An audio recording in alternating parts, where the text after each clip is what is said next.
Okay, good morning, everyone. It is Monday morning. I hope everybody's weekend went well. It's been a really good week here in the Keto and Carnivore Collective so far. Super happy with all the progress everybody's making. Really happy with all the feedback we're getting. And really pleased to see all you guys helping each other out and bouncing ideas off of each other. We always appreciate that. So let's get into it, guys. Today we're going to talk a little bit about meal timing. We're going to talk about timing the meals to optimize results. We had a couple of spoilers this week, and we talked a little bit about certain situations and when it would be optimal to time the meals. But we're going to get a little bit more in-depth today and talk about one of the factors that can greatly affect our hormones, can greatly affect our satiety, greatly affect our sleep, and directly affect our ability to burn body fat and directly affect our ability to have energy throughout the day. So we're going to get a little bit deeper into these subjects today. We're going to clear up any confusion you guys might have about optimal timing of meals in order to get progress.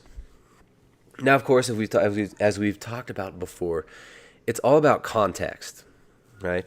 It's all about your own individual context. So what might be perfect meal timing for me might not be optimal for you. Now let's get into it, guys. First let's do a little bit of a recap of last week and talk about some of the important points that we've already hit on. Now, last week we talked about setting up the macros. We talked about the importance of getting sufficient protein. Right? We talked about the importance of getting sufficient fat. But also, we talked about how fat is an energy source that can be burned either from the plate or from our body. So the foods we eat give us fat. And if we eat too much fat, we're not going to burn as much body fat. If we're trying to gain weight or maintain weight, we definitely need to eat enough fat to where we're not forcing our body to burn body fat. If we want to burn body fat, we want to get sufficient fat to make our bodies satiated and let them seamlessly and easily burn that body fat off. We talked all about how carbohydrates are totally optional. Right? We talked about the importance of animal foods, animal fats and proteins being the building block of a well-formulated ketogenic diet, being the cornerstone. Right? All the other plants, all those plant foods, while some of them might be beneficial in certain contexts, they're optional. Right? So if you hate the broccoli, you don't have to eat the broccoli. We talked a little bit about plant toxins, how certain plant toxins can interfere with the digestion and assimilation of nutrients. And this can lead to a situation of suboptimal digestion and suboptimal health. So we talked about the importance of making sure not to build the diet around a bunch of high oxalate foods like almonds. Almond butter, not as good as real butter, as dairy butter. We talked about the importance of prioritizing fatty animal foods. Right? Steaks before cakes. Eat the steaks. We're not going to be so hungry for the cakes. So the goal is to get adapted to the diet, to give ourselves sufficient protein and fat to get all the vitamins, minerals, and nutrients we need, which can all actually be obtained from animal foods, and to do it in a way that is sustainable, easy to maintain, and enjoyable. Right? We're not here to use food as entertainment, but the food should be enjoyable. We don't want it to be so enjoyable to where we're overeating. But when we remove the carbohydrates, when we remove the sugars, it makes it much easier to maintain consistent intake of food, to not overeat, and to burn that body fat. Now, I know most people here are looking for body composition changes. Most of us are trying to lose body fat, so we're looking at inducing satiety, at getting sufficient protein and fat to where we can burn some body fat, but not force ourselves to burn body fat completely, i.e. fasting, right? Not just fasting. And of course, once you get to your goal weight, you're going to want to increase the caloric intake in order to maintain. So we're going to talk about that a little bit more in the fourth week. We're going to talk about long-term strategies, long-term adjustments. But for most people here, most of us are going for fat loss. If you're looking to maintain or gain weight, you're going to want to increase the calories significantly as compared to if you're trying to burn body fat. So we talked about sufficient protein. What is sufficient protein? We gave a range of protein intake. We're looking at anywhere from about like 1.5 to 2 grams per kilogram of your goal weight, or about 0.7 to 1 gram per pound of your goal weight. You could also use your lean body mass, but using goal weight is much easier, and it just takes less calculating. Now that is more than enough protein, but it's not far too much protein, and that'll give you a nice comfy area where you are satiated. And fat, how do we know we're getting enough fat? Most people, to start out, they're going to be getting at least like about 1.5 grams of fat per gram of protein. So say you're getting 100 grams of protein, 150 grams of fat would be sufficient, especially while adapting. Now, once the hunger drops, which has already happened with many people in this group, I've had several people message me and say, dude, the macros you gave me, I am so full. I'm just so full, I can't even get in my last meal. I'm trying to burn body fat, but I don't want to undereat. How cool is that? What a great position to be in. There are people who are trying to lose fat, who are trying to lose body fat for years, and they would absolutely kill for that situation that you've got there, right? If you're eating the food that you're hitting the macros, you haven't even hit the macros completely, and you're already full and you're already satiated, that's so good. That means you can burn that body fat. So once the satiety hits, usually if you're trying to burn body fat, you can peel back the fats from the diet a little bit and let the body burn those stored fats that we store throughout our body, right? We store fat everywhere, ubiquitously. We store saturated fat and monounsaturated fat in our body. We also store polyunsaturated fats as well. But the fats that our body stores, it's not storing them because fat is this toxic substance that we should always avoid. Your body's storing saturated fat and cholesterol in abundance because it uses this. It's a fuel source. So your body's able to tap into that if you give it the right situation, keeping that insulin low, getting sufficient animal foods, nourishing the body with the nutrient-dense foods is going to bring us that satiety and allow us to lose that fat easily. So we don't even have to think about it. And remember, we're talking about long-term habits here. We're not looking for 1 week of fat loss. We're not looking for like a 1-month crash diet. We're looking at setting up a lifestyle and setting up habits that we can maintain and curate for the rest of our life, right? We've got to maintain good dietary habits around food, good nutritional habits long-term if we want to maintain the losses or gains that we're making. So another reminder, metrics of progress. The scale is not always telling you the truth. The scale can be a liar. Right? If you started exercising, you started building a little bit of muscle mass, what can happen is that scale might not move at all, but you could have lost 3 pounds of 3 pounds of fat and gained 3 pounds of muscle, and you've got a waist that's an inch smaller. So taking waist measurements can be nice. Making sure to monitor our energy levels, right? If sleep is improving, if we're less easily triggered by stressful situations. These are all good indications that go beyond the scale. So there are non-scale victories that we want to count. Right? Don't discount those non-scale victories. If your pants are too big now and they're falling off your butt, that's great. If the scale doesn't tell you what you want to hear, but your pants are falling off because they're too big now, you're making progress, but the scale is not always telling us the truth. Remember, you start to switch up your hormonal situation, you start to give yourself those good animal fats that you need, you might put on a little bit of lean muscle mass, you might get stronger and lose fat, but the scale just doesn't move. All right, so that's kind of the basic review of what we talked about last week. Had a lot of questions about individual contexts, which helped to clarify some things as well. Of course, if you guys have any questions during this, make sure to just throw them up in the Q&A questions section over here, or you can jump on and we can talk after the quick lesson here. So today we're talking about meal timing, the timing of our meals. It might seem inconsequential to some. Everybody's been told, oh, calories in, calories out. All that matters is calories. And whereas, yes, of course, how much food we eat, right, calories in, calories out, how much food we eat is important. If we're overeating, we're not going to lose body fat. If we're undereating, we're also probably not going to get as good of results as we could because we're not going to have energy, right? If you're undereating and you're crashing your hormones, your body's going to try to hold on to that fat too. Your body's either going to downregulate your exercise and your activity or downregulate thyroid hormone and other hormones in those super low calorie situations long term. Another thing that really affects our hunger, another thing that greatly affects our ability to tap into body fat is meal timing. Right? So, of course, macros are more important. Managing the hormones around food, i.e. insulin, insulin, maintaining those insulin to glucagon levels that are that are beneficial for body fat burning and for keeping our hunger low is very important, but also meal timing can affect hormones as well. So when we talk about meal timing, essentially what we're talking about is the circadian rhythm.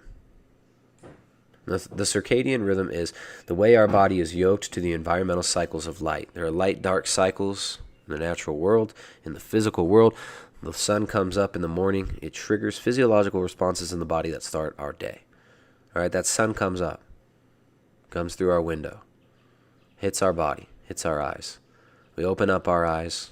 The body stops creating melatonin in the presence of this light, of these blue frequencies of light, of the white frequencies of light. The body ceases melatonin production. You open up your eyes, the sunlight hits your eyes. It goes through the retina, goes into the brain. It's a place called the suprachiasmatic nucleus. And that sets the master clock of our body for the day. Right? So light triggers every single hormonal response that starts our day. The body starts to make cortisol first thing in the morning in response to this light. Now, cortisol is not inherently bad. Cortisol has very, very important functions in the body, especially during injury. Just when we're waking up. That cortisol raises our blood glucose levels up. It liberates energy. Liberates energy from the body to allow us to burn it for fuel. And that's not necessarily a bad thing. The cortisol is supposed to go up in the morning. But what can happen in certain situations, if you were to continue fasting and continue on with your day, what happens is that cortisol can stay high. Now, of course, in context, we got to consider the contextual situation. In some contexts, this can be a negative thing. So say you're pregnant. Say you're a pregnant woman or a night shift worker. Right? Say you're a cop. You're working nights. You're a fireman. You're a firefighter, and you've got weeks where your sleep cycle is completely inverted. You're going to have a little bit of difficulty regulating cortisol levels. If you're just a high-stress person in general, you might already have elevated cortisol, and that cortisol could be elevated at the wrong time. So in the morning, waiting a little bit too long to eat breakfast can be a negative net effect on our hormonal system. Now, that doesn't mean that everybody needs to eat breakfast first thing in the morning. A lot of people feel great waiting to have their first meal several hours. Now, Jessica lately, I think her routine has been, and she can correct me here, I'm sure she will. She's laughing already. She knows she's like inching over. So I think what Jessica's been doing is on days when she gets decent sleep, she usually waits till like 11 or 12 to have her first meal. Yeah. All right. Whereas on days where she gets really poor sleep, she understands the importance of getting that meal in the morning. There's not a chance of fasting. So fasting is a tool, right? Keeping that eating window smaller is a tool that many people use to burn fat. Many people use it to simplify their life as well. You're not having to think about breakfast. You're just having 1 or 2 meals a day. It can make things really easy. Also, it makes it to where your meals can be a little bit bigger. Right? If you're having 2 meals a day, those meals can be bigger than if you're having 3 meals a day. Some people prefer that. But we've got to understand the context is crucial. So if you're getting poor sleep, you work nights. If you're prone to high stress, if you find yourself just not having very much energy throughout the day, sometimes eating in the morning can be really helpful.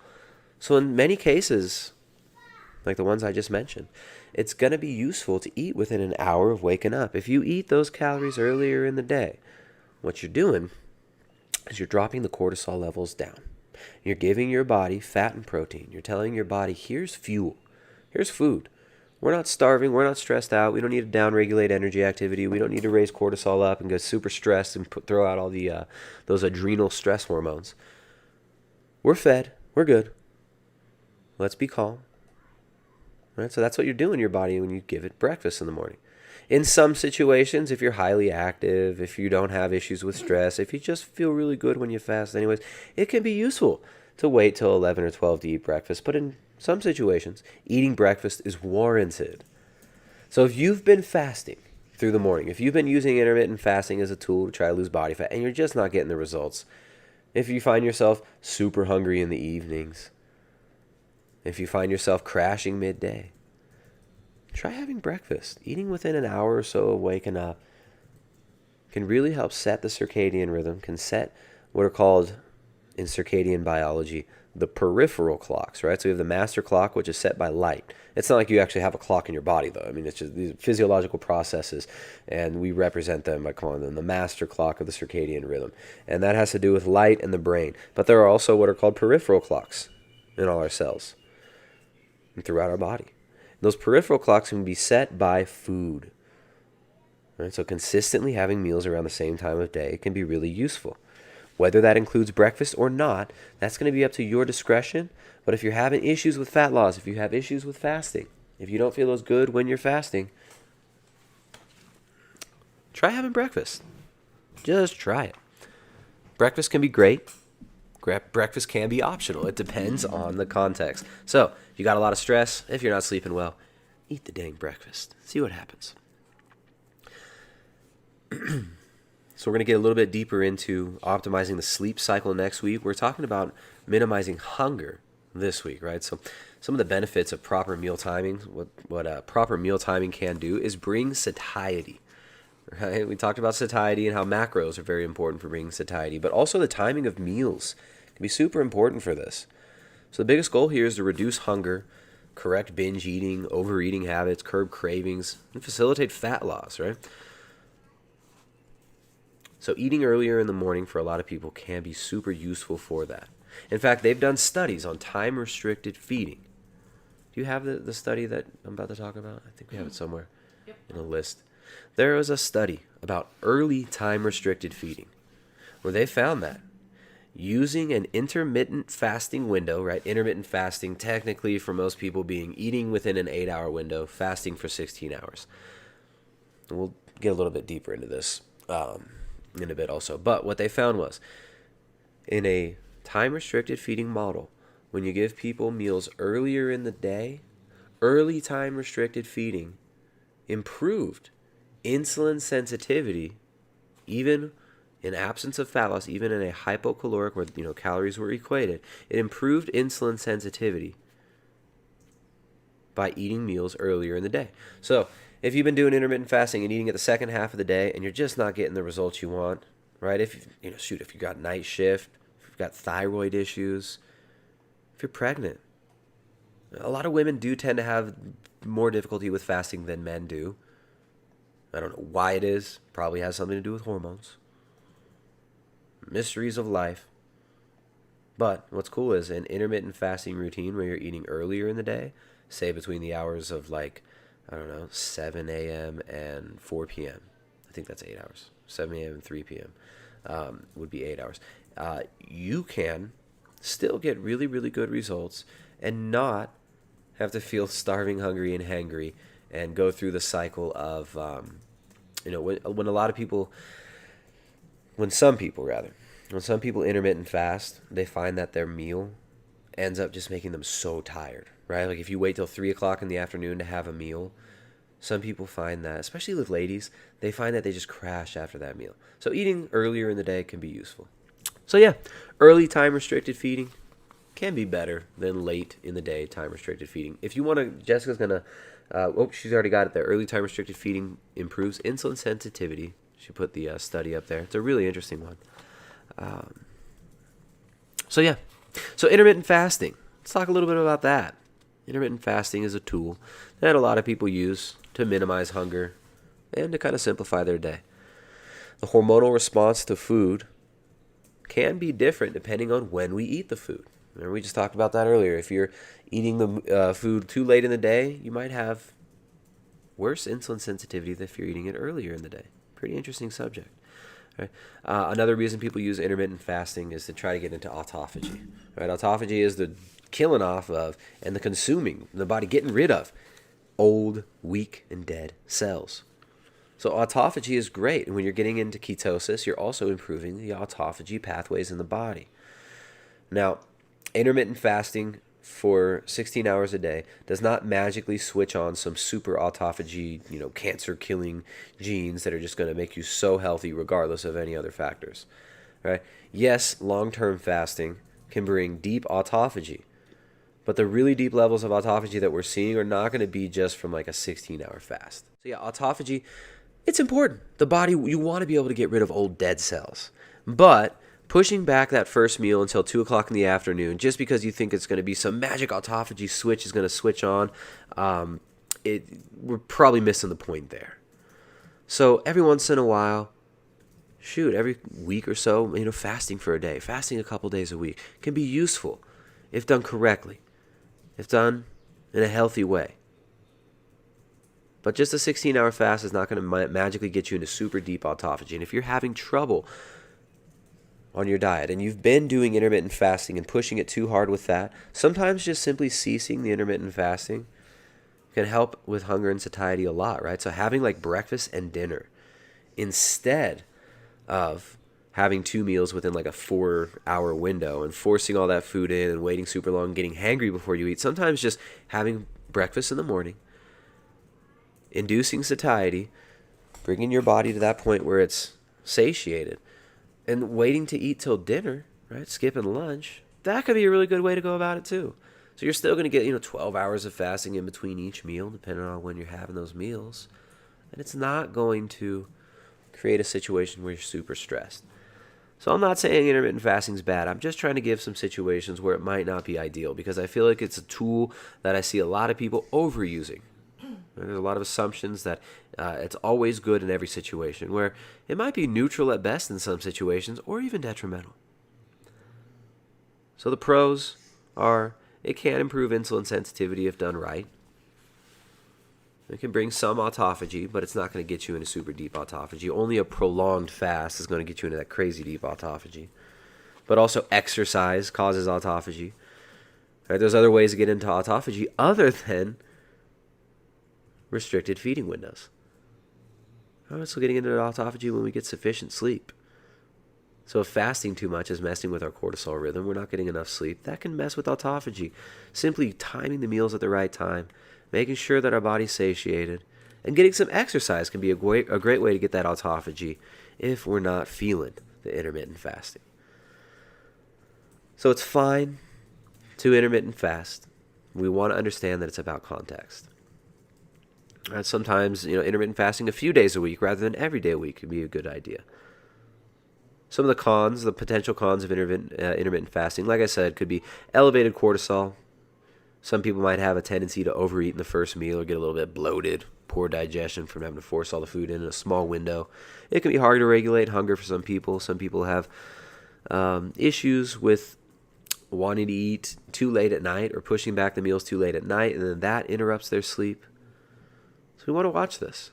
Some women have some issues with it. People with a hypothyroid probably don't want to be doing too much intermittent fasting. If you're doing night shift or you're pregnant, maybe intermittent fasting is not for you. But remember, the early time restricted feeding as a tool can be real useful. So intermittent fasting, again, I'm not trying to downplay it. I hope it doesn't sound like I'm bashing on intermittent fasting. It's a useful tool. It's just not the only tool. And with the same macros, right? So hitting the same macros, eating the same foods, you're not going to skew your results by adding intermittent fasting, right? You can use intermittent fasting to help manage hunger, to make it easier to draw back on the calories a little bit and burn some body fat. But ultimately, intermittent fasting is a tool that should be used in context. All right, so let's talk about the actual timing of the meals. We talked about situations where it might be useful to have breakfast. Now, what if you get like super hungry at 3 o'clock in the afternoon? Right? Some people are just 3 o'clock in the afternoon. They know every single day that they're going to be so freaking hungry.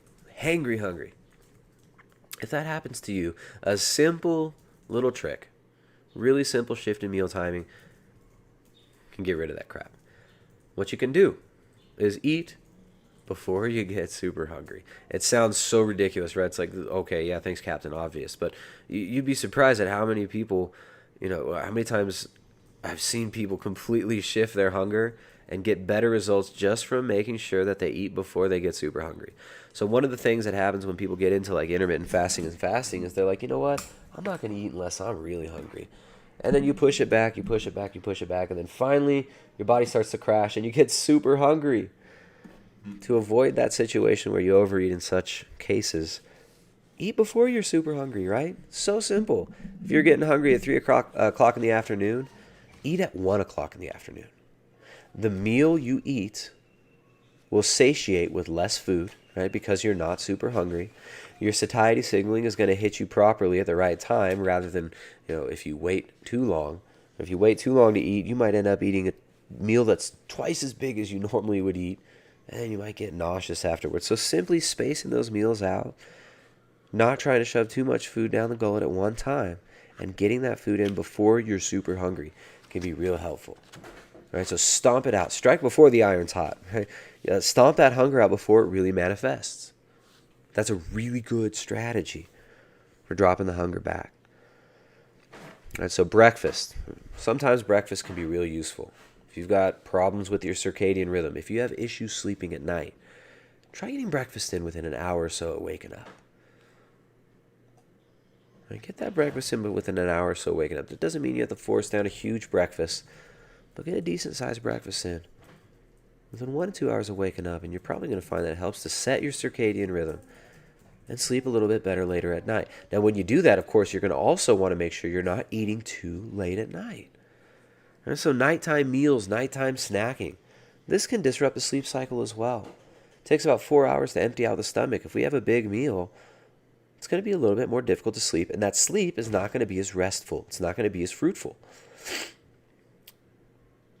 So you're going to want to get that sleep dialed in through the timing of the meals. So a simple rule that if most of us follow, we will get good results with as far as sleep cycle goes, is try not to eat 4 hours before going to bed. All right, get that last meal in. Try to get that last meal in about 4 hours before bed. So if you're going to bed at 10 o'clock, try to get the last meal in by 6.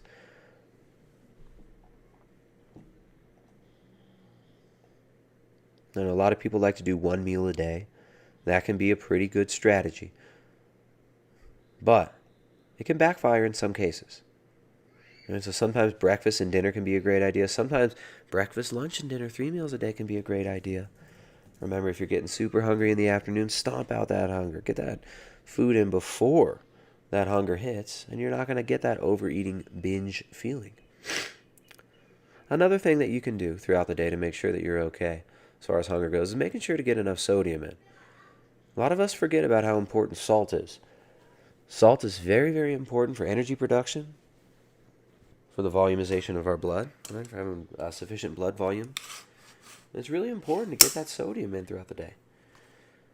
So sometimes we think we're hungry and we're just thirsty. Sometimes we're a little bit tired and thirsty and we don't interpret the signals correctly. So drinking some water can be useful. But also sometimes we think we're hungry, but we really just want salt. You think about like potato chips and a lot of processed foods. What these processed food companies do is they've actually weaponized these foods against our palate in certain ways. They've made it to where it's so hard to stop eating them. And satiety just doesn't hit us. So foods like potato chips are full of sodium. They give you some carbohydrates. They give you that sodium. They give you just enough salt to where you want another bite. Salt is very, very important. If you get enough sodium in, it's going to help lower your hunger levels too. So sometimes midday, if you think you're a little bit hungry, you take down some salt. You might find that a quarter to a half teaspoon of salt completely resolves those hunger pangs. Interesting concept, right? All right, so let's see here. Got some notes. Workouts, exercise, meals around exercise. We could be kind of splitting hairs here in most cases, unless we're looking at like super high level athletics, competitive athletes and stuff. Meal timing, as far as workouts go, not that important. The most important thing is don't eat right before you work out. Right?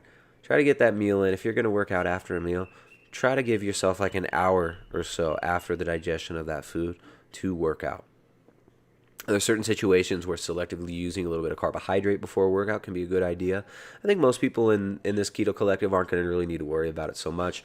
That's more with like really intense glycolytic activity, high level athletic stuff. But for most people, lifting weights, walking, a little bit HIIT, you'd be fine without any carbohydrates at all. Right? But the meal timing around workouts, post-workout nutrition. A lot of people get too wrapped up in this. They think they got to get that meal in within an hour of their workout, because that anabolic window the bodybuilders talk about, that's not really the case. As long as you get that meal in within 24 hours, as long as you're getting that protein in within 24 hours of the workout, you're going to recover. So timing meals around workout, just make sure not to make yourself too full before a workout. You might get nauseous. Some people feel better on a workout fasted. Some people feel better working out fasted. Some people feel better working out fed. It just depends on your context. So, yeah, as far as workouts go, that's what's up. Meal timing does affect how hungry you're going to get and when you're going to get hungry. And if you time those meals correctly, you can really offset that hunger and help to maximize fat burning. And you can help to optimize your diet so that you can maintain it long term. So let's open up the floor. And if you guys got any questions, I'm over here looking at the Q&A questions section. We've got some good questions in here. Maybe I'll hit on this. I'll hit on this one first. We've got Randall saying one of the biggest draws moving to keto and low carb was preventing the onset of diabetes. The doc says it's my Achilles heel and low carb is the only way to reverse it. My dad has it and I don't want it. I've been measuring my blood glucose for many months and I don't see it go down even though I've eliminated sugar. Can someone explain why my glucose still shows high numbers? Okay. So, Randall, Jessica, do you have Randall's questionnaire right here? I'm not sure. He's not in here right now, so he can't answer the question. So if I can look at his questionnaire, it'd be helpful. How long has he been doing this? He's been doing it for many months, he says. He's been measuring it for many months, and he didn't see it go down, even though he's eliminated sugar. Now, I'm not sure how long ago he actually eliminated sugar. Type 2 diabetes, it's an interesting thing, right? So type 2 diabetes, insulin resistance. Your body is resistant to the effects of insulin. You get high blood glucose levels. If you lose body fat, if you lose especially that visceral fat, the fat that's around your waist, around the viscera, around the midsection, if you lose that visceral fat, what happens is your insulin sensitivity improves dramatically. So just going on low carb, for some people in the beginning, they're going to see a slight improvement in blood glucose levels. Some people see complete reversal of pre-diabetes, of type 2 diabetes within a few days. But some people it takes a little bit of time for them to actually lose that visceral fat, to lose that body fat, and get down to a spot where their liver does not have so much fat in it, right? When you burn off the fat in the liver, you improve your insulin resistance dramatically. But when you burn off the fat surrounding all those organs, it also improves metabolic function, metabolic syndrome dramatically as well. So sometimes it's just putting in the time, right? Let's burn that fat. Let's get that fat off the waist. Let's get that fat out of the liver, and you're going to see a dramatic improvement in your blood glucose levels. Also, if you're not getting good sleep, and if you're eating at the wrong time, that can also create some aberrant blood glucose levels, right? One day of missed sleep, one day of poor sleep, one night, of course, one night of poor sleep is going to give a normal, healthy person pre-diabetic blood glucose levels. Whereas normally they would have completely normal blood glucose levels, they will get pre-diabetic readings. So, kind of an interesting concept there. Look at your meal timing, give it some time, and have some patience. Kinderly, great to have you here, Kinderly. Sorry you couldn't make it today. She's got a question about the meat industry as well. Let's see. I guess Randall asked that. He says, on the recording you touched on the craziness that's happening around climate and demonizing of meat. What do you think will happen to the meat industry and those of us who don't buy into the BS and use meat as a primary source of food? Well, hopefully it doesn't get to the point where meat is actually banned, but it's happening pretty quickly in a lot of countries. In Sweden, you have some MPs right now talking about rationing meat, and you get it once a year. This is not a joke. I mean, people really are really are working on policies to implement this, and it seems like the Nordic countries are going to be some of the first to attempt to implement some of these policies. In the Netherlands, they've told farmers that they want them to cut their livestock, the size of their herds by 50%. They want to decrease the size of the herds in the Netherlands by 50%. So they're talking about doing this really quickly. Of course, there are a lot of people pushing back. So hopefully enough people get aware of what's going on and actually push back and demand that this nonsense stops. When would it happen in the U.S., which I think Randall's in the States? He's in no, he's in Thailand.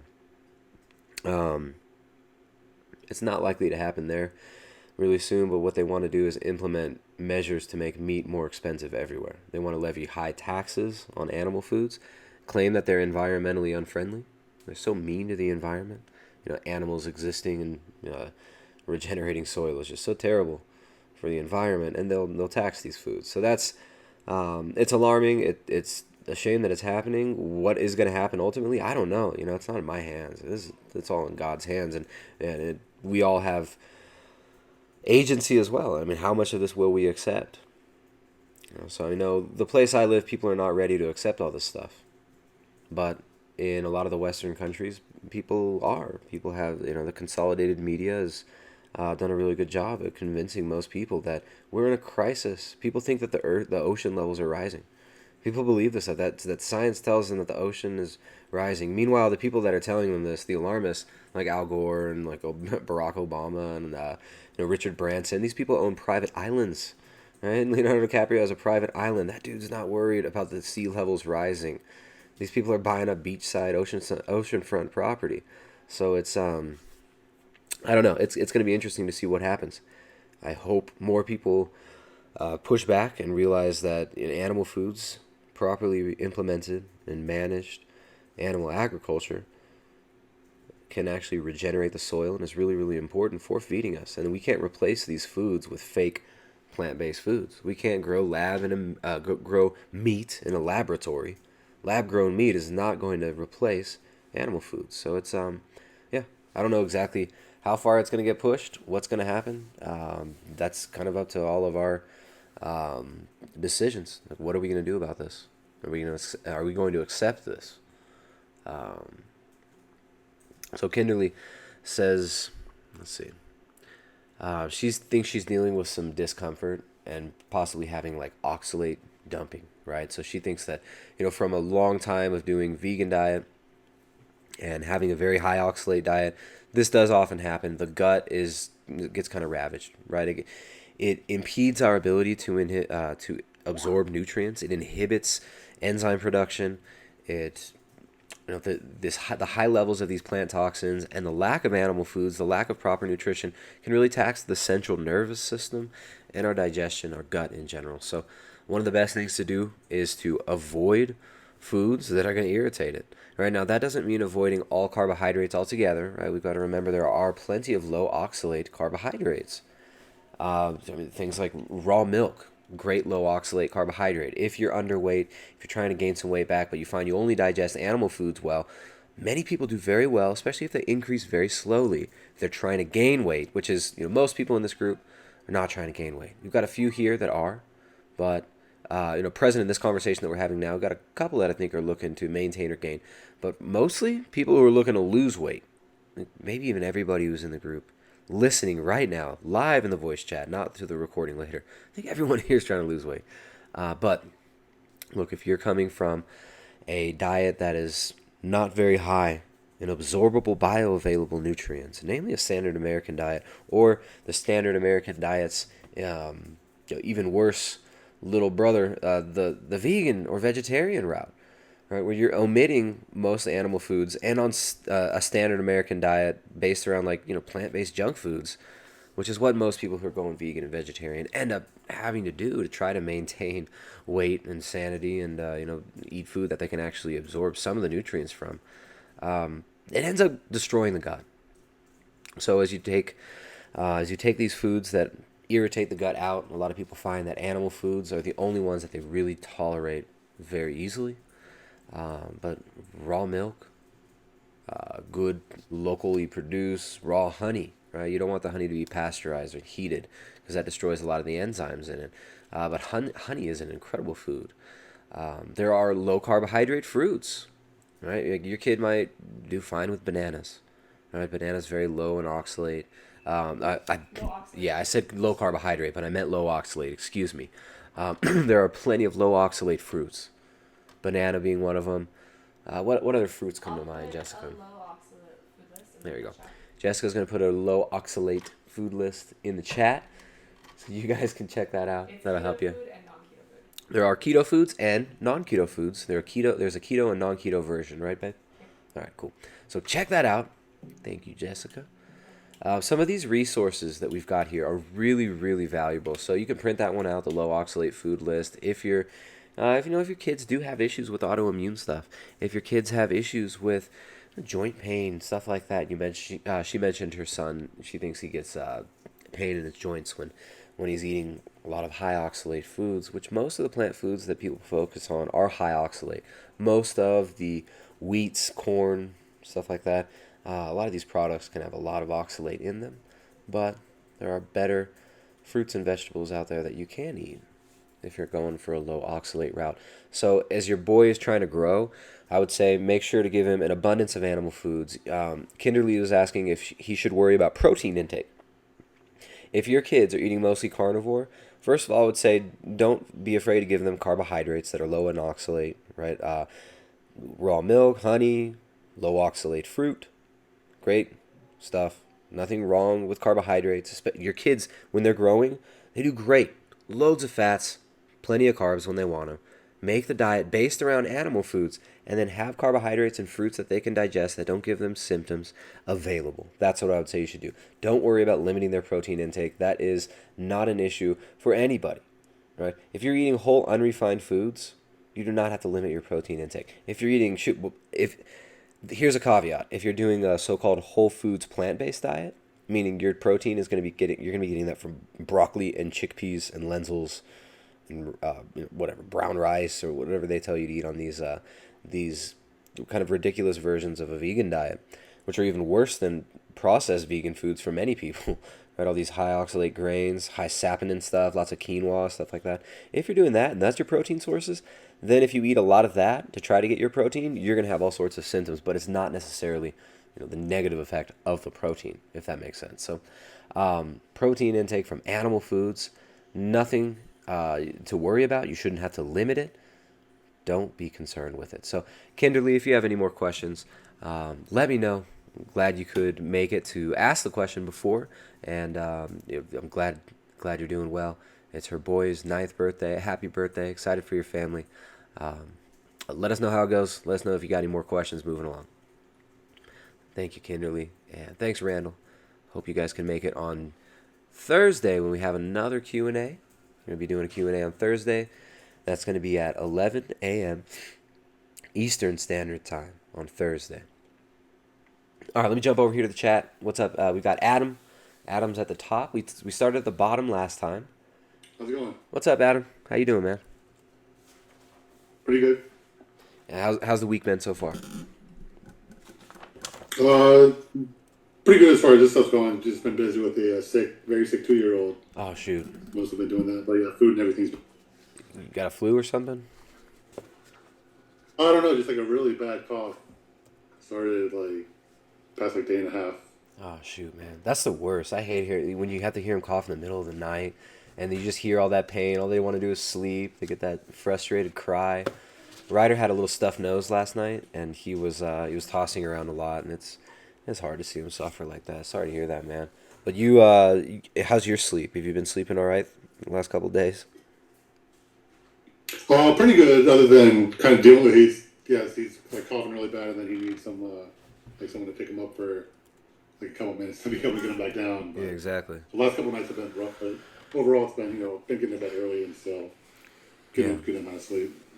Cool. And what about how's the progress with the current macros? We were talking about doing about 140 grams of protein, 140 grams of fat. See how the satiety is. How do you feel the last few days? Pretty good. Kind of give or take 10 either way. But one thing is generally end up being a little bit higher on fat. Yeah. It seems like right now, just because when I add in the cooking butter, yeah, and stuff like that, and then with already fat, I think if it was meat itself, no other thing, because it's already kind of 50-50 the cuts I'm using right now and stuff. Yeah. Okay. And what about the weight? It changed much? Down a couple more. I haven't checked it the past day or so though. Oh, that's cool. Yeah. Maybe Maybe after you get your sleep cycle back, that's a good time to check. Sometimes we hold on to more water weight if we don't sleep well. But whenever you jump on the scale this week, let me know because it's good. It's good to monitor. I mean, if you're moving downward, if the pants are fitting looser, good signs. Yeah, I do. I definitely notice that, like, just in general, if there's a night where I only get like 4 hours sleep or something, it's like my body's like 2 pounds heavier for some reason every time. Yep. So, I mean, even if sometimes it's interesting to measure when you're under bad circumstances like that, as far as your circadian rhythm goes. But, I mean, don't get discouraged if you've only lost a couple pounds this week, whereas you lost, what was it, 8 or 10 pounds last time we had talked. Yeah, yeah. And I know before that there's always that big rush at the start. Yeah, the water weight. So that's the thing. When you're getting poor sleep, you might just be holding on to a couple pounds of water weight the next day. I tend to lose weight if I don't sleep very well or if I'm not recovering. Like I'll lose weight. But yeah, I mean that's usually because I'm not able to keep my appetite up, right? So then I'll tend to get underweight if I get sick or miss out on sleep and stuff. But it's just when you're trying to lose that body fat, sleep is important, and get it when you can. Even if you got to catch up with like a little cat nap during the day, it's not a bad thing. Don't feel bad about that. Yeah, that's what I'm planning to do here in a little bit. We usually have like a little quiet time at the end. Mm-hmm. The older kid stays and plays, but hopefully he can get a little nap in. Yeah. You want to catch up on the sleep deficit. That's a good way to go about it. Quick little nap, nothing to feel guilty about, and it'll make it to where if you got to miss some more sleep tonight, then you can kind of patch up those energy holes. Yeah. Cool, man. Well, thanks for the update. Glad things are going well. Best wishes with your son. Yeah, thanks for all the info. Yeah, everything today kind of fit in with what you told me last week, and it's definitely like the mental thing. Kind of when that hit, like I don't understand like why I ever kept going off track when I just feel so much more clearly eating better. Yeah. Yeah. No, it's pretty profound how simple diet and lifestyle changes can make it so much easier to deal with stressors too. I mean, when you have things that are going wrong and you have your nutritional stuff taken care of, you're not going haywire with your diet and malnourishing yourself under these stressful circumstances. You're able to deal with the stress better just because physiologically you're also not stressed from being starved for nutrients or from being overburdened with toxins that you can't process, that your body can't digest. So yeah, man. So just keep it up. Focus on the meal timing. Get the meals in at the right time before you get super hungry. Get those meals in, and we should be good. Cool. Thanks. Appreciate it. All right, man. Have a good one. We'll see you Thursday if you can make it. Bart, what's up, Bart? I think so. Yeah, should be. All right, Adam. Later, man. Bart's the next on the list. What's up, Bart? I'm doing pretty well, actually. Trying to stick to the new routine. Been a little tough over the weekend. Just had some stuff with the kids that had me up and out the door early, kind of messed my timing up a little bit, but yeah, nothing I won't bounce back from. Just need to stick at it as I go, right? That's just trying to stay focused on that. Yeah, and what about the meal timing? Are you able to, or have you been able to kind of implement the changes we talked about?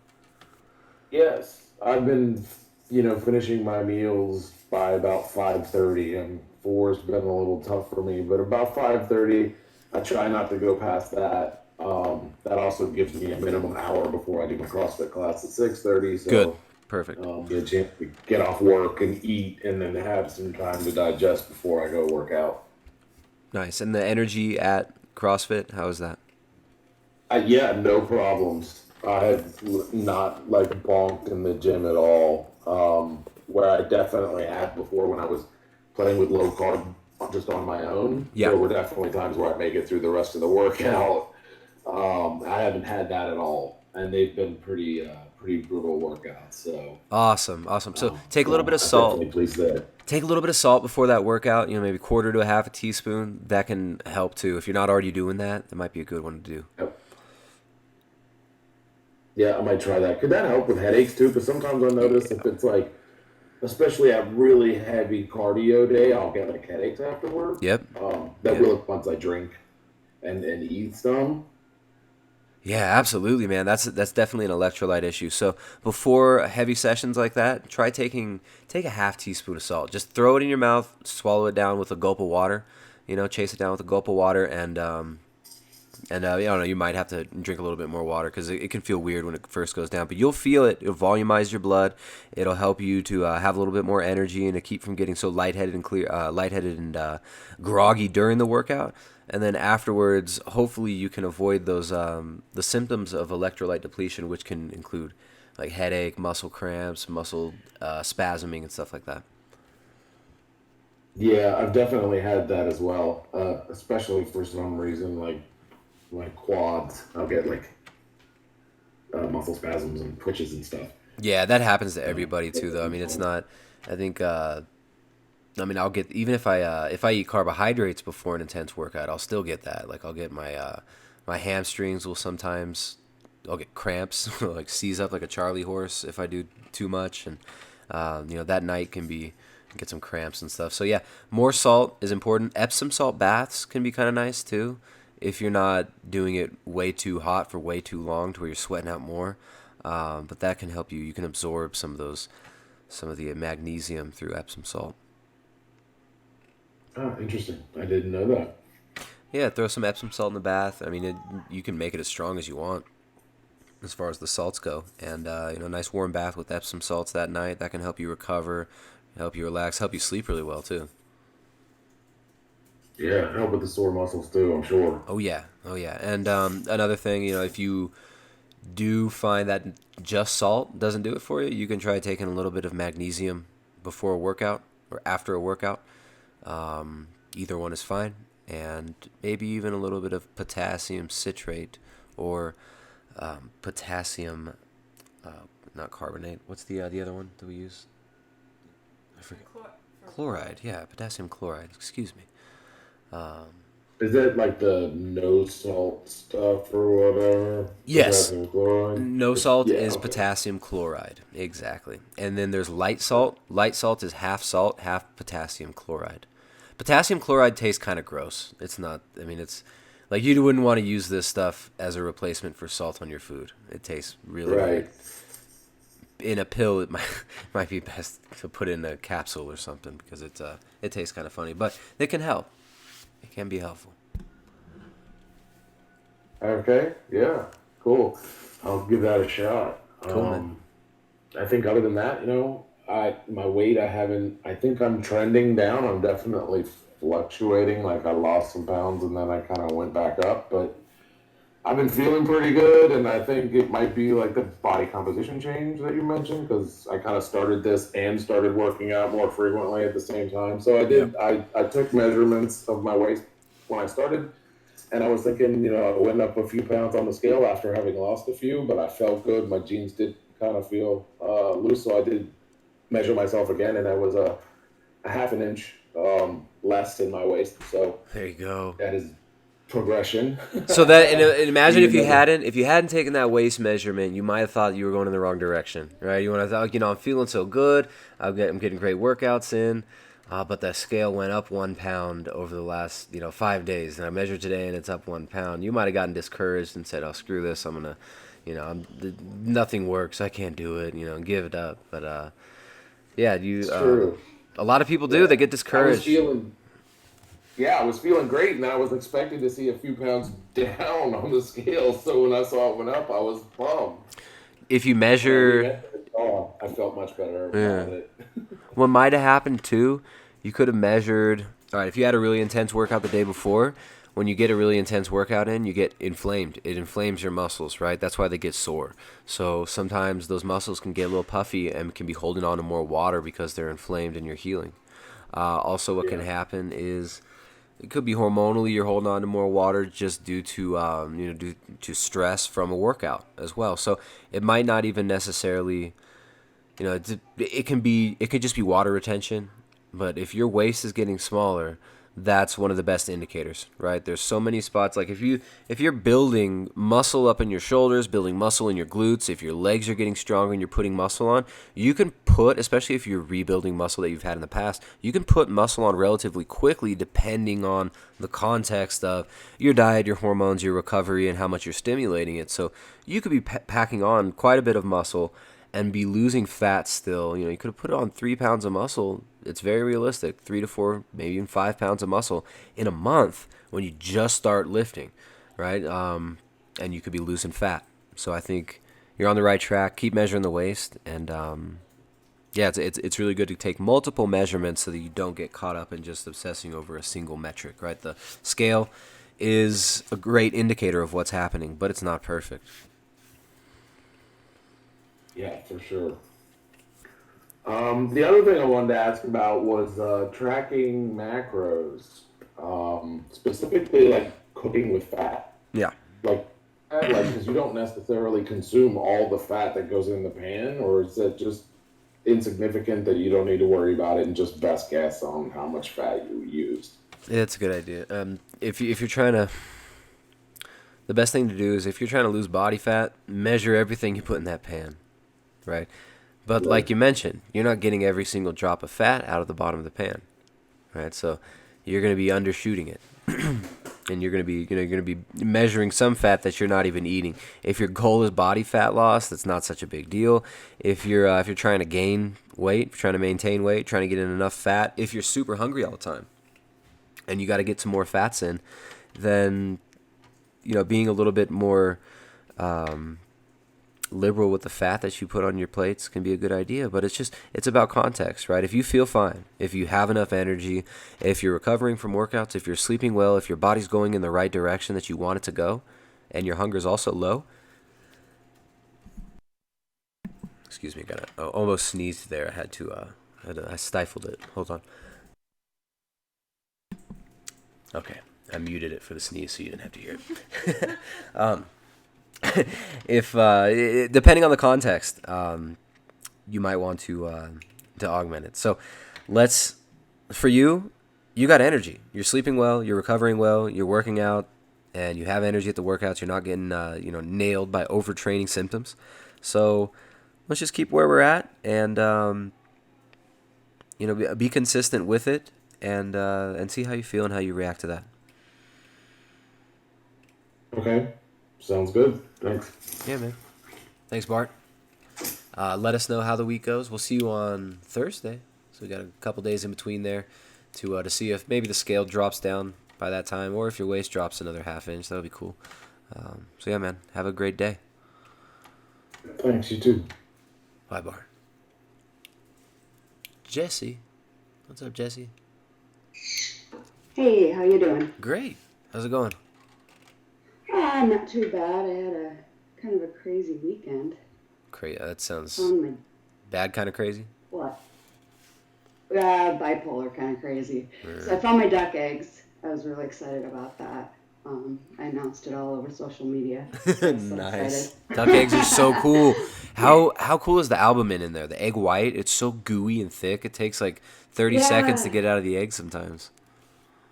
Yeah, no, it's crazy. Now, I made them scrambled for my son and my husband, who was like a child. Only scrambled. And, it tasted kind of like eggs, like just high quality eggs. But when I fried it and left the yolk nice and runny, it was so good. So crazy. So good. Right, that yolk will stick up Yeah. like half an inch off the plate. It's just a big old huge bubble yolk. Yeah. That's awesome. How? Good. What about the cost compared to chicken eggs? What are you looking at, like, in difference? Well, a really good quality egg is probably going to run around $4.50, and this was $6, so not For a big dozen? deal. Yeah, That's what we pay here. yeah, That's really good. That's the same we pay here. They're 50 cents an egg. yeah. No, it's not bad. Now in Minnesota, where I grew up, we have a lake cabin up there. You can get them for like $3. Wow, So that is so cool. when I go up in the summer, I'm gonna have to stock up because $3 is crazy for duck eggs. Yeah, no, that's insane. I mean, that's half the price we pay here. But we want to Yeah. get our own ducks and see how. I don't know how much they eat compared to chickens, but it seems like ducks are better in so many ways. They're a little more wild. Yeah. Yeah, well, they eat more bugs and stuff, you know. Yeah, which is the more bugs they eat, the better. The better I think I don't know. I think the ducks are superior as far as nutrition quality of the egg goes. I could be wrong. Yeah, somebody had recommended that I find turkey eggs. Now, I don't even want to go on that pursuit. I don't know where the hell I'll find turkey We're eggs. starting now. Then we gotta find stork eggs and goose Yeah, eggs. no, I found my duck eggs. I'm happy now. People sell goose So, yeah, eggs that here was- sometimes. They're $5 a piece because they only lay them once a year. The goose. Oh, wow. Yeah, they're big. Wow. Very big. You can get ostrich Totally eggs fine. sometimes too. Depending where you're at, ostrich eggs might be available as well. I don't know what those run. Yeah. Yeah, I'll try all the eggs. Just give me all the eggs. Yeah. I love my eggs. We've got these little tiny So- chickens. They're called bantam hens, and they lay really small eggs, about half the size of a normal egg. Those are kind of cool too. Oh, yeah. Yeah. Yeah, so I'll move on to quail eggs this week, just There you for go. something different. Yeah. You can eat those whole. You can eat the shell and everything on a quail egg. Oh, really? Well, you can do it. I've heard that. You could do it with I've heard chicken. you can just pop them in the mouth. Yeah, you could do that with chicken eggs too, but I mean it's probably not that appetizing. But with quail eggs, yeah, you throw it in your mouth, you crunch it. The shell's pretty brittle and just kind of crunch it right up. It's kind of it's hard to do it at first, but or you can just pop a hole in the top of it and kind of slurp the whole thing out, suck it out of the egg there. Yeah, we'll have lots of fun with that. Nice. Try all sorts of things. Yeah, you know what I do with the chicken, with the egg shells, is I dump them in with my bone broth sometimes because, you've got that little like membrane. It kind of cooks the membrane off and gives you a little extra collagen, gives a little extra calcium from the shell. So I just, if I'm making a chicken bone broth, I'll throw in the shells of the eggs too. That's a good idea. You kind of turn it into an egg drop soup hybrid type thing, huh? Yeah. So, yeah, that was the good part of the weekend. The bad part of the weekend, so I went to the farmer's market, and there was a baker there. And I was like, I don't do the sweet treats and the breads. I just never, since I've done keto, that's the kind of stuff that I stay away from because that was part of my problem in my former life. So I tried a sweet treat, just why not? It's already made and it's in front of me, support local. It made me so sick. I didn't even eat much. I had like a cookie and then a couple little samples. And I woke up the next morning and I felt hungover. I felt like I'd been drinking vodka the night before. It was horrible. Wow. Yeah, so I don't know. Her stuff was really, really sweet. So I don't know if is it maybe the erythritol or something? It was so sweet. I mean, can something like that give you a hangover? I don't know. I mean, there's so many factors that could come into play. I mean, maybe under different circumstances, different compounds can have different effects on us too, right? Like if you're stressed out from other things, you might be more sensitive. Well, what was weird is this has never happened. I've been keto over 2 years, and I've never had a food reaction like that. So it had to have been something in the food. I bet it was something other than the erythritol then. If you've had these types of things before and never had issues with them, then it's probably something else. I mean, maybe just like a mild food poisoning. Well, you know what I talked to another keto baker who actually, she studies under Children's Hospital, and she bakes for type 1 diabetics and stuff, so she's like super duper. I asked her, and she said it's possible that she used maybe a stevia powder that had some sort of blend and, maybe had some maltodextrin or dextrose, or, something crappy in the stevia blend. So I don't know. But yeah, I've never had that experience before. I woke up, my legs were all crampy. I had a headache. I was spraying magnesium oil on my face just to try to calm my face down because it hurt so bad. It was really weird. Wow. So I'm not doing that again. Yeah, that doesn't sound fun. That'll keep you away from it. Yeah, right. That's why I don't do the sweet treats, I guess. Yeah, you're not going to forget But, that yeah. one anytime soon. No. So yeah, I'm back to mostly carnivore this week. After that experience of just kind of experimenting a little bit, I'm like, nah, I'm just gonna stick with what I'm doing, and Yeah. you know. Yeah. Although I did eat the eggs like the next day, like Mm-hmm. after I felt really crappy, and I think that I recovered quicker. Maybe it's just psychosomatic, but I think those eggs were like my cure. I don't know. Yeah, fat. No, By animal fat. midday I felt better. You're right though. Yeah. Animal fats are really, really crucial for. They help to bind up and remove toxins from the body. I mean, your cell membranes are made out of fat, so when you throw good fats in there, it's really good. I mean, that's why when people are hungover, having greasy foods, fatty foods, helps to cure the hangover. That's why Yeah. everyone wants greasy foods when they got a hangover because it cures it. So the Yeah, fats are makes sense. so important, and if you leave those out for too long, if you skip on those for too long, the immune system suffers. So yeah, it's good that you feel how quickly your body recovers when you feed it the right foods. I mean, I had Yeah. a couple weeks ago. My kids like to get these. There's like a French bakery in town, so once a week, they like to get like a cinnamon roll or something. So I had some with them the other week, and my digestion. I don't know if it was from that or from something else. My digestion was off for like maybe 3 or 4 days, and but just go back to what I know works. Don't eat the offending foods again, and 3 or 4 days it clears out, and you go back to the back to homeostasis. So it's amazing how quickly the body does rebound from offensive foods that can give you issues in the gut. But I mean, it's good to know Yeah. what you can digest, what you can always go to, and create the habits around those foods so you don't have to think about it. You just wake up in the morning and you have those fatty foods and those easily digestible animal foods. You know how your body's going to react to them. You feel good when you eat them, and it's consistent. You don't have to think about it at all. Yeah. So yeah, that was the weekend. Um, as far as the food timing goes, it's been, I'm in that weird spot. It's like I have 10, 15 pounds to lose. I've already lost so much weight. I don't expect it to just magically, come off. So the weight, I think cleaning it back up to, kind of close. I dropped a couple of pounds. There you go. And then I had a weird weekend and I went up a pound again. I mean, not up net, but I went up one of the two that I lost. So, I feel like I'm just going to do that for a while. I'm just going to bounce around. As long as I'm like losing more than I'm gaining back, I guess that's a success. That's how it happens. No, like But you could weigh yourself in the morning, and then 4 hours later you weigh yourself and you're 2 pounds heavier, right? I mean, the yeah, body's in constant fluctuation. You're going in the right direction. You mentioned you think you have 10 pounds to lose. You lost 1 pound already.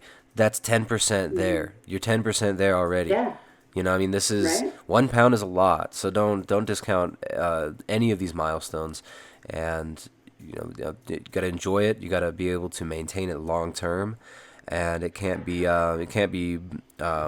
tiring or bothersome to you as you do it. You've got to enjoy the ride, and you are. Yeah, yeah. And the timing wise, it's kind of weird because some days I have no problems getting in my macros, and then other days, more often than not, I feel like I'm under eating these days. And I know you were addressing this earlier that if you're under eating, you're putting stress on your body. You don't have the energy, all this other stuff. And I think that's kind of what's happening with me a little bit. Is I'm just not. I don't feel like I don't really care about food most of the time. Yeah. And that can be a detriment. So I'm struggling a little bit to try to get myself to finish off at the end of the day. Well, sometimes well But I you don't. go ahead. Oh, I was just gonna say, but I don't want to force feed. Yeah. Like I just think force feeding is stupid too, because your body is telling you you don't want more food, so don't eat more food. But at the same time, I'm wondering, if I'm just a little off from level because of that. Meal timing, I mean, today's lesson, just messing with the meal timing a little bit, optimizing that can have an effect on it. And it sometimes takes a week or two for your body to adjust to new meal timing. But if you have parts of the day when you have energy lulls, you could be looking at sodium deficiency. Mm-hmm. So if you increase your sodium during those lulls, you might feel a little bit better. That's something to try. Yeah, I think the best thing to do in your case is don't force feed if you're not hungry. Your goal is fat loss. You should have energy throughout the day, so don't stress your body too much and try to optimize the meal timing to make sure that you're getting the nutrients in at the right time and getting the right amount of nutrients in, right? If you're under eating, that can be an issue, but if you do have weight to lose, we don't want to be forcing too much food in. So we've got to find the balance. It's a delicate balance sometimes, but you're there. I mean, you lost a couple pounds. You said you felt like you were you weighed and you were up a pound after the weekend. But you've lost a pound. You're 10% there. Yeah. So that part's good. Cool. Yeah. Well, thanks for sharing. I'm glad you're doing well. And anything you need, let us know. Let's see how you do the next few days. Maybe by Thursday that pound will be back off again. Yeah, let's hope so. I'm so happy that everybody else is doing well too, though. That's more exciting for me. I love listening to all you people. Like, it's awesome. Well, we got a really good group. I mean, this was a really good group because I'm seeing so much sharing going on, so many cool ideas, and everybody's bouncing off each other really well in the chat. Like, it's been nice watching the main chat go on and just seeing how everybody's supporting each other. It's really cool. So it's absolutely. Yeah, it's nice to have the community support. So we appreciate you being here. Thanks for sharing and thanks for helping everybody out, Jesse. And have a good week. We'll see you back on Thursday if you can make it. Yeah, that sounds great. Thank you so much. Yeah, bye, Jesse. Janet, what's up, Janet? Meaty Janet. Hi. How's it going? It's going. I'm gonna be really honest. I'm hurting today. What happened? What are you missing? What do you need? I actually went to Vegas this weekend. Okay, say no more. No, I was actually really good. I thought I was gonna fall into like all the buffets and all the drinking, and I did so well. I'm really proud of myself for that part.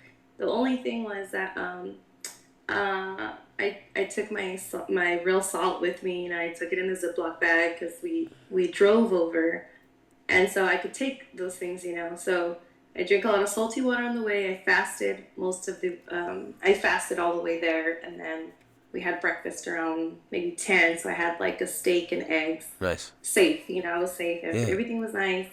I stopped at gas stations. I got pork rinds, just if I needed something to chew on, I was going to do that. And I did really well. And then, so then the festivities started, it was like a bachelorette party, so everybody started drinking, and the pressure was there, like, you're not drinking, what are you doing? And I was like, I'm going to drink. So I had asked the waitress to bring me a club soda, with a little lime in it. Yeah. So it make it look like I was. So they thought I was. So I said, just keep bringing them, And she said, okay. I said, just don't say a word. Just keep bringing them. She's like, all right.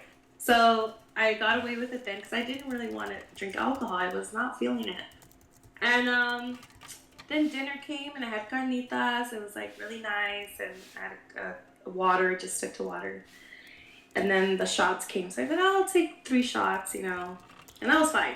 That was enough for me. It's like, okay, it was a Nicaraguan, it's a family thing. So it's like a Nicaraguan rum. And so I took 3 shots of that. I was like, oh, that's fine. I'm okay. And then traveling back here yesterday, we came by plane. And just, if you know airports, you know how hectic that could be. And I wasn't prepared. I couldn't take water on the plane. I had to throw everything out. And so I fasted most of that time.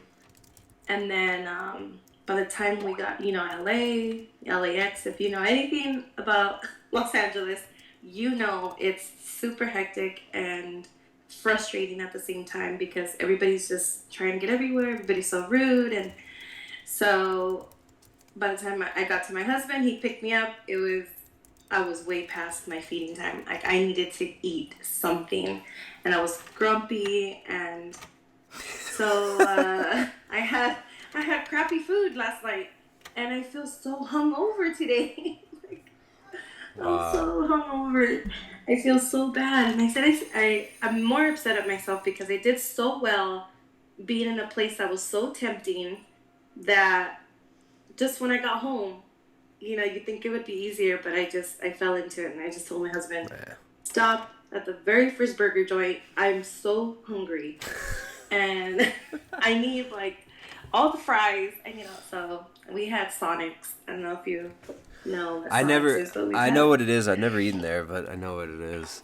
yeah. Well, So my girls were excited, and you know, because it's a treat for us. We don't eat Yeah. often out, so my girls were super excited.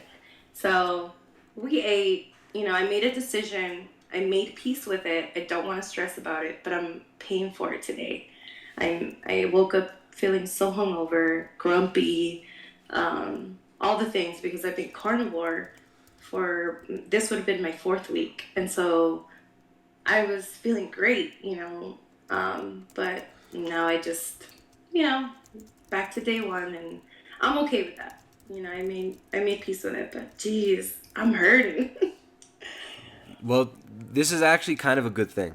Let me tell you why. This is you might look. You think that this is so bad. You feel so terrible, but next time you're tempted, you're gonna remember this. Next time you're feeling like, oh screw it, I just want to eat whatever's in front of me. I just want to go eat the French fries and have a Coke and do all this stuff. You're not gonna be so tempted, right? You're gonna remember this. Remember how you feel now. Remember what it was that led up to this and what happened that made you let your guard down. Hey, you did great. I think you did really well. Like the fact that you made it the whole weekend until the very end, that's good. And now you know you've kind of been humbled. Like you understand that you're not. It's not. You know you can. We can't take time to stop and pat ourselves in the back for doing so well, right? As sometimes when we do that, we let our guard down. So I think, look, that there were some victories this weekend, and then there were some disappointments. But overall, it's a victory because you reminded yourself why you're doing what you're doing. You know how you're gonna feel if you get off track in the future, and you're gonna avoid it. Yeah, I definitely, and you know what? I feel bad for my husband, because he even was like, "Hey, you've been doing so well. Are you sure? Like this is what you want to do?" And I like snapped. I was like, "Listen, just feed me. Like I'm hungry."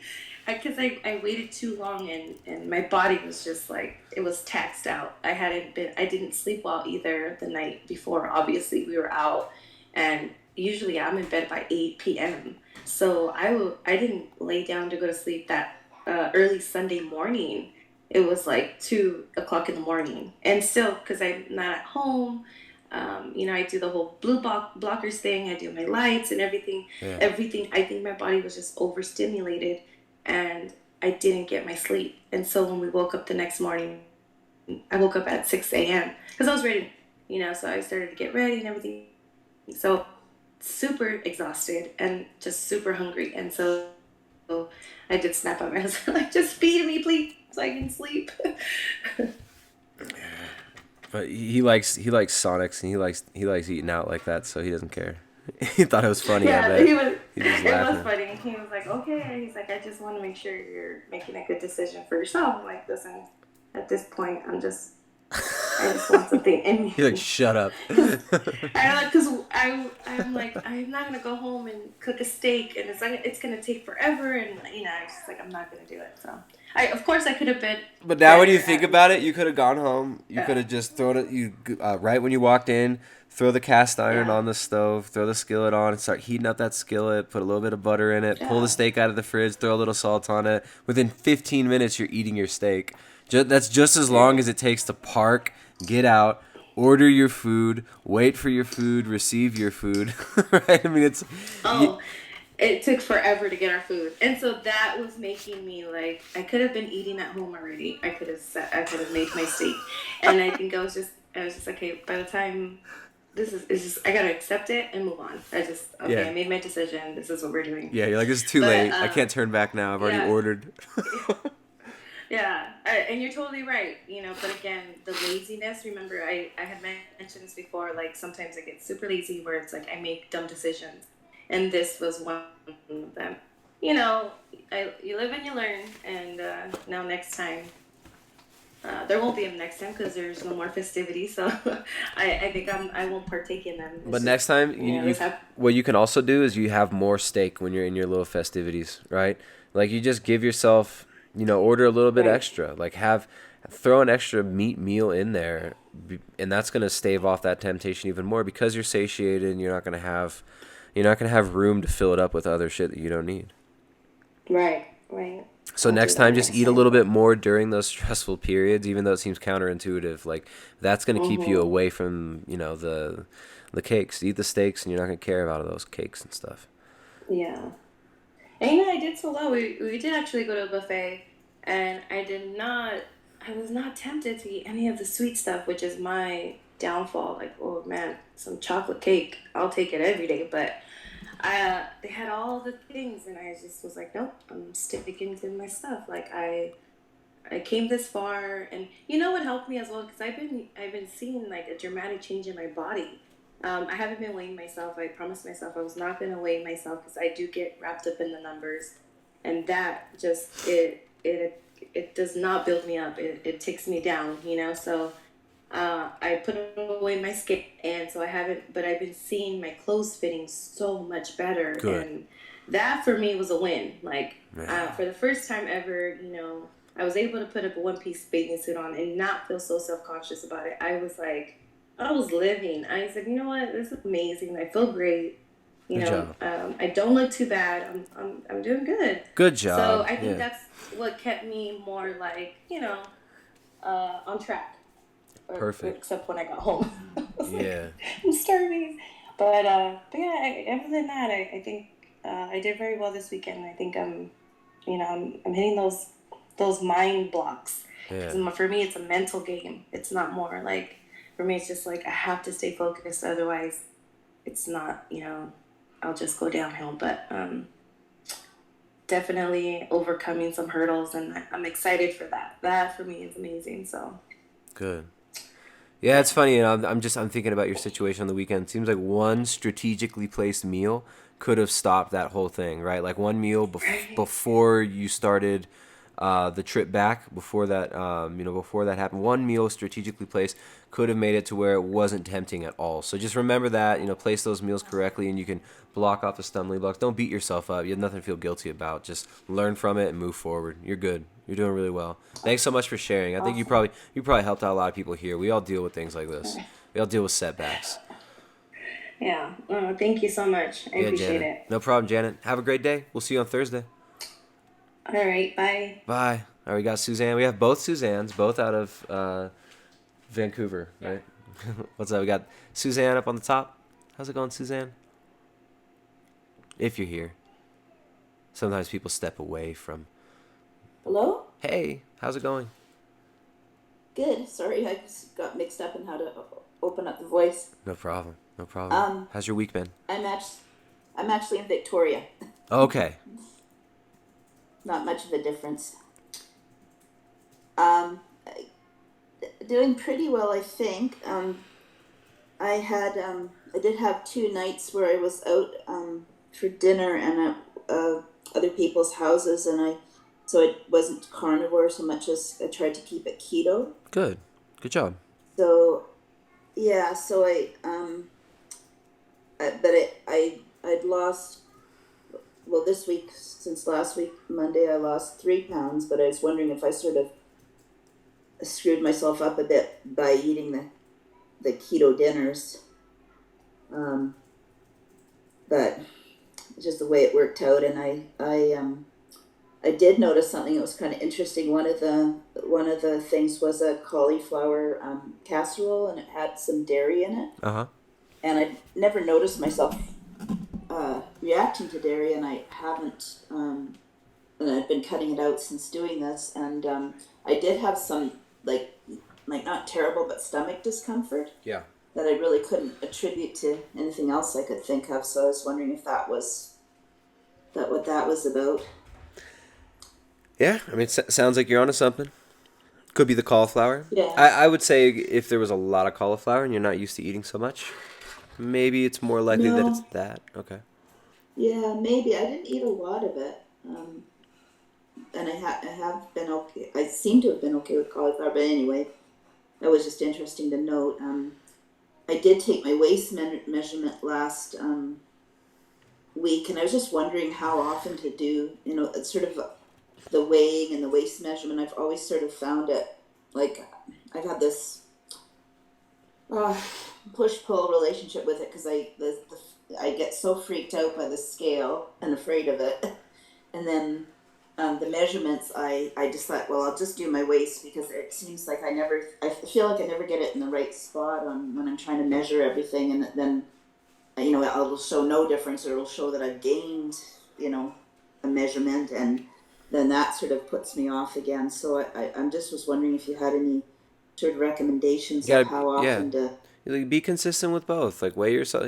Look, if the scale freaks you out, why does the scale freak you out? You know what I mean? What is so scary about it? It's not like it's the the end all be all of your progress. It's a good indicator. If your clothes fit looser, that's a good indicator.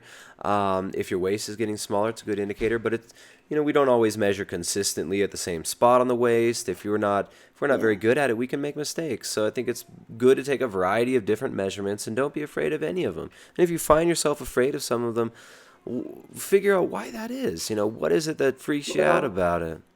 Because it's being fat basically, and just the scale going up, and trying not to attach, so sort of like a feeling good or bad about myself around Yeah. that. But if you're doing what you can, if you're taking the steps you can, if you're on point with the diet, it's going in the right direction. So look, if you just want to look at the scale once a week, that's fine. If you want to take a waist measurement once a week, that's fine. Or if you just have a pair of pants that you can put on once a week, that you see if they start fitting looser, and you consistently put those pants on. If they get looser and looser, then you're going in the right direction. But it's basically, you don't want to get discouraged, but don't shop for discouragement either. No, I know what you mean, and I know it's silly, but I just sort of think, well, like last week I was thinking, well, I should just weigh myself every day and sort of get over it. But then I know that and realize that it does fluctuate, Yeah. and that kind of thing. So Exactly. It fluctuates constantly. So weigh yourself every day and write it down and forget. Write it down in the morning, forget it. Just move on. yeah, It's not don't let it dictate your day. You're going in the right direction. If you're not craving the junk food, if you're not submitting to the cravings, you're winning. If the scale's not moving yeah, yet, it doesn't matter. If you're dominating those, you're changing your behaviors, and if you're changing the way that you react to the stimulus around you, and you're pulling yourself out of that, out of the previous habits, you're going in the right direction. You're doing well. yeah. I think I mean I've still seem to need the 3 meals a day, but I've got it. I'm finished by 6, and it seems about every 5 or so hours. So 3 times that seems to satisfy me, and I am doing well with not craving, and not having to really do a lot of wrestling or worrying around trying not to eat this or trying not to eat that, and I feel Good. very satiated. So I'm feeling really good about that, and I guess it's just once I can get some noticeable difference, like in clothes or that kind of thing, that'll help too. It'll just help the momentum. Yeah, step on the scale. Look, step on the scale every day if you can. Jump on the scale in the morning, and you'll see where it's going. Don't hide your progress from yourself, because sometimes we can do that too. We get so used to beating ourselves up that we don't even allow ourselves to see the progress we're making. So don't be so hard on yourself, Suzanne. I think you're going in the right direction. It sounds like there have been no major mess ups or anything in the last couple of weeks, and we're doing well. So let's keep on it. Let's don't be afraid of the scale, and record all those victories. There are victories that go beyond just the scale. Yeah. Good job. Thank you so much for sharing, and I really appreciate the honesty. It's it's not easy to get through some of these things. Sometimes it's a lot easier said than done, right? But you're doing the work, and you're putting your feet to the ground, and you've already made some progress significantly. Even if the scale hasn't moved at all, which we don't know yet, but even if the scale hasn't moved, you're making progress, and you're doing well. Yeah. Thank you. Yeah, Suzanne. Have a good one. We'll see you on Thursday, same time. Thank you. All right, bye. And Suzanne, the other Suzanne, right below her. How's it going, Suzanne?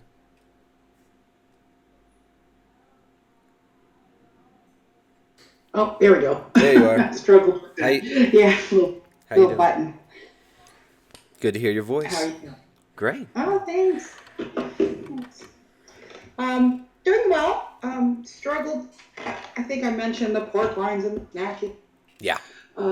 Struggled a little bit, I have to be honest, until Saturday. Yeah. I decided I'm the kind of person that if I don't have it in, I'm okay. So I had like 6 bags left. So I took them and put them in my trunk. And I said, it's going to have to go out in the cold if you want them. And that doesn't intrigue me. So that was a good thing. They're out there. I don't really think about it because they're not around. Now, I kind of, on Saturday, I think it was, at dinner, I kind of hit a good spot because I decided to add some ghee to my food. And I felt really stuffed, and I really didn't stuff myself, but the ghee really threw me over the edge. So that really assisted in the sugar problem that I was having with the sweeteners, so I didn't feel a need to do that. Yeah. And then I did the same thing Sunday, so it was 2 days in a row for me. And I woke up energized today, feeling good, and I think I might be on the right track, which I'm happy about. Perfect. Yeah, you definitely are on the right track. You definitely are working hard at maintaining the that path to be on the right track. And it's like you got to look out for all these good indicators. Don't let little hiccups discourage you. But it sounds like we're doing well. Yeah. I mean, the snacking, it's hard. It's hard to stop snacking when we've been doing it for a long time. It's not easy at first. Not if I'm really full. I'm okay. There you go. Because I think of. So I don't think I can have a bag of pork rinds or whatever tonight. So I did lose 1.5 pounds this morning. I'm not weighing myself all the time, but weighed myself, I think it was Thursday, and then today it was 1.5 pounds less. So I was happy about that. That could be water, but whatever. Less weight. Nah, it's not water. See, don't sell yourself short. It's fat. Maybe some water in there, but you're on the right track, and we know it. So that's awesome. It just seemed funny because, on Saturday I made myself some grass-fed ground beef with a little cream cheese and a little bit of whipping cream, and and it was great. It was filling. I mean, I actually stopped eating probably around 6 ounces. I couldn't get any more in me, but it feels like I'm eating a lot of calories, and yet the weight came off. So I don't know, a little shocked by that. But Yeah. Sure. Well, I was. I thought for sure I would put on 2 pounds or something, so that was good. Well, this is good. And now it means your hunger is probably going to drop a little bit lower too. Like you're going to be even less and less hungry, and you're going to be burning more body Even fat. today, So I'm not hungry today at all. that's perfect. Yeah, and I haven't eaten yet. When that Yeah, happens, so, when that happens, let's burn that body fat. Well, exactly. Now, I have a couple of quick questions. I was going to ask you, I'm on metformin, which is a type 2 diabetes drug. I've gone from 1,000 milligrams to 500 over the last year that I was keto. But because I do take that drug, I know that I have a tendency to deplete my B vitamins. Yeah. That ketoacidosis, which, the doctors check me, I don't have it. But anyway, I have been taking nutritional yeast. It's not fortified. It's natural. I buy it from one particular company that doesn't fortify it in any way. I do take a tablespoon of that every day. I haven't noticed that it's stopping anything, but I'd like to continue with that if that seems okay. And I do supplement with D because I'm up in Canada. Yeah. And also with magnesium because I was on taking these sleeping kind of Ativan things at night, which I don't want to take pills. I don't like pills. So I said, I don't know, I think I saw Dr. Berry talking about magnesium, and I said, I'm going to get some of that liquid magnesium. I'm taking 400 milligrams before bed. It knocks me on my butt. I have a good sleep. Nice. So I know if you might be covering supplements in the future. I just thought I'd bring that up and see what you think about. Yeah, no, the supplementations, this is all on an individual basis. Some people find that they do well with magnesium for sleep. Some people find that they do well with certain things. I mean, I don't think nutritional yeast is doing anything special. I don't think that that's going to be, I think you'd be better off having some more liver. Like, why not have some liver once a week? Well, that's the other question. Yeah, I'm doing liver about 3 times a week, maybe 1 or 2 ounces each time. Do you ever do it raw? I put it in my mouth. Freaked out and gagged. Cute. You could freeze it. You could try freezing it. You cut it up in a little. I saw you do it on your video, and I'm like, I want to No, it's so good. You just cut it up into love little bites. Cut it up into little cubes, and maybe you can It freeze was the a little. little bite. You can freeze the little cubes and just swallow them down too. But if Maybe you can frozen. I didn't try frozen. Maybe I should try that. frozen, you can swallow it like a pill. So frozen's really easy. Yeah, liver is gonna give you way better B vitamins than you're gonna get from that. Okay. Eggs are gonna give you That's way good to better know. B vitamins. I would focus on the animal foods. Kidneys are Okay. really amazing food as well. So focus on the animal foods. Like, I don't know, maybe when you run out of the nutritional yeast, see what happens if you feel any different if you Okay. take a week off of it. I'm not saying it's terrible. I'm not so convinced that it's the best thing. But It's a- yeah, the magnesium's fine. The vitamin D can be a great option for some people. But yeah, I mean, if you could, I'd say trying to get like maybe shellfish in once a week if you can is a good idea as well. Get the zinc levels Oh, I up. do that. I There you do go. that, yeah. There you go. So I love shrimp. yeah, I think And I you're. do. I make sure to have my. Oh, I wanted to tell Jessica that I tried your recipe for the sardines and eggs, and I gotta say, I thought you were saying it looked disgusting, and I loved every minute of it.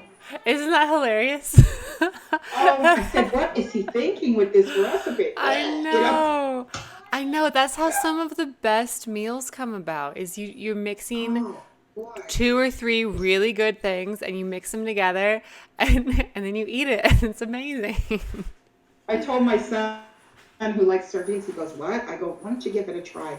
So he's gonna try it. Oh, I'm excited to hear what he thinks. Yeah, really good, really good. Yeah. Nice. Thanks for Sardines that. are really great to have on hand. It's such a quick prep ingredient and gives a lot of protein, a lot of fats, and they're really satiating. They're really good. Nice. Yeah, I'm glad you good. enjoyed that. Thanks for sharing. Thank you. Just telling everyone to give it a shot. Yeah, it's not bad. It's funny how how good some of these really simple animal foods can be that you would have previously thought, oh, I wouldn't want to eat that. I mean, good quality butter. Some people think it's so like butter sounds gross to them. It's just good butter is amazing. It's one of the best foods in the world. A good fatty Put it in meat. my mouth and it's heaven. Pure Yeah, it's the heaven. best. It's the best. Yeah. Yeah, Suzanne, I'm gonna have to wrap up. We've got another Yeah. another thing going. We've got to problem. meet up with some people soon. So it's been really Thank you nice. so much. It's been really nice talking to everybody. Thank you guys so much for sharing, for supporting each other, in the chat. Of course, anybody listening to this later, if you have any questions that we didn't touch on today, if you have any questions concerning your personal context and optimal meal timing and your situation, feel free to send myself or Jessica a private message. We're really happy with everything that's going down in the Keto Collective, Keto and Carnivore Collective this month. We've got a lot of really awesome folks here sharing their experiences and helping you guys out. So thanks to everybody for sharing, for helping each other. We will see you on Thursday at the same time, right back in here. So yeah, have a great day, guys. Thanks a lot for sharing. Thanks for hanging out. See you Thursday.